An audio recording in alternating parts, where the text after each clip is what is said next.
ময়মনসিংহের নান্দাইলে ১৯ বছর বয়সী এক তরুণীকে তুলে নিয়ে গণধর্ষণের অভিযোগ উঠেছে। ঘটনার পর প্রায় ১০ দিন ধরে নিখোঁজ রয়েছেন ভুক্তভোগী তরুণী জাকিয়া। এই ঘটনায় তার বাবা মোহাম্মদ জাহাঙ্গীর আলম নান্দাইল মডেল থানায় লিখিত অভিযোগ দিয়েছেন। অভিযোগ সূত্রে জানা যায়, গত ৩১ জুলাই রাত 12:30 থেকে রাত ২টার মধ্যে উপজেলার টাওয়াল গ্রামের মিলনের বাড়িতে কয়েকজন যুবক জাকিয়াকে গণধর্ষণ করেন। এই ঘটনায় রুমেলা খাতুনের প্রত্যক্ষ সহযোগিতার অভিযোগও করা হয়েছে। পরদিন মেয়ের অসুস্থতার খবর পেয়ে বাবা সেখানে গেলে উপস্থিত লোকজনের সামনে তিনি ঘটনার বিষয়টি জানতে পারেন। থানায় অভিযোগ করতে যাওয়ার প্রস্তুতির সময় বাবার সামনে থেকেই জাকিয়াকে জোরপূর্বক তুলে নিয়ে অজ্ঞাত স্থানে নিয়ে যাওয়ার অভিযোগ করা হয়েছে। ভুক্তভোগীকে প্রাথমিক চিকিৎসা দেয়া গ্রাম্য চিকিৎসক হেলাল মিয়া বলেন, তরুণীর উপর নির্যাতনের বিষয়টি জানতে পেরে তিনি প্রাথমিক চিকিৎসা দেন এবং পরবর্তীতে হাসপাতালে চিকিৎসার জন্য পাঠানোর পরামর্শ দেন। অভিযোগকারীর দাবি, ঘটনাটি ভিন্ন খাতে নেয়ার জন্য ফজলু, মনসুর, হানিফ মিয়া সহ কয়েকজন তৎপর রয়েছেন। এই ঘটনায় ভুক্তভোগীর পরিবার নিরাপত্তাহীনতায় ভুগছে বলে অভিযোগ করা হয়েছে।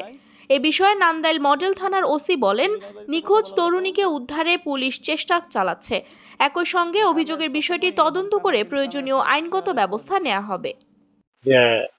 দুষ্কৃতিকারীরা কিছু সন্ত্রাসী দল মেয়েকে রাস্তা থেকে কিডন্যাপ করে নিয়ে গিয়ে ধর্ষণ করে মেয়েকে গুম করে যাচ্ছে। আমরা চাই অপরাধী যেই হোক তার দৃষ্টান্তমূলক শাস্তি হোক। শাশুড়ি এবং তার বাসুর আমাকে নিয়ে গেছে মিথ্যাবাদী বলে। শ্বশুর বাড়িতে গেছে পাশের গ্রামে, তাহলে তো আমার দরকার নাই। পরের দিন আমার ফোন দিছে যে মেয়ে অসুস্থ, ফজলু ওটা বলে ফজলু ফোন দিছে যে আমার মেয়ে অসুস্থ। ফোন দিলে আমি গেছি, ওই জায়গায় তো আমার বিতে দেয় না, মানে আমার ওরা হুমকি ধুমকি মানে নানান কিছু দিতেছে। আমি পরিবারের সদস্য হিসাবে আমার মেয়ের নাতিন সূক্ষ্ম বিচার চাই। হইল কি না এই পর্যন্ত আমরা জানতে পারছি না, আমরা এইটুকু জানি। আর এলাকাবাসী হিসাবে আমরা চাই এটা সুষ্ঠু একটা বিচার হোক, যাতে আন্ডার টেবিলে কোনো কিছু না হয়।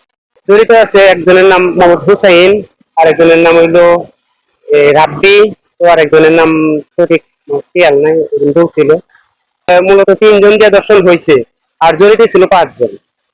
জাহিদ ছিল আমার জামাইয়ের যে বড় ভাই, জাহিদ ছিল, আর শাশুড়ি ছিল। হয়েছে এটা পরস্পর পরে শুনছি জানছি, কিন্তু ওই মেয়েটার পরের দিন আমার কাছে আসছে যে মেয়েটা ফিডিং করছে। ওই ফিডিং এর চিকিৎসাটা আমি দিয়েছি। ফিডিং এর চিকিৎসা দেওয়ার পরে মেয়ে সুস্থ হয়েছে। আমি চিকিৎসা করছি, চিকিৎসাতে মেয়ে সুস্থ হয়েছে, ভালো হয়েছে।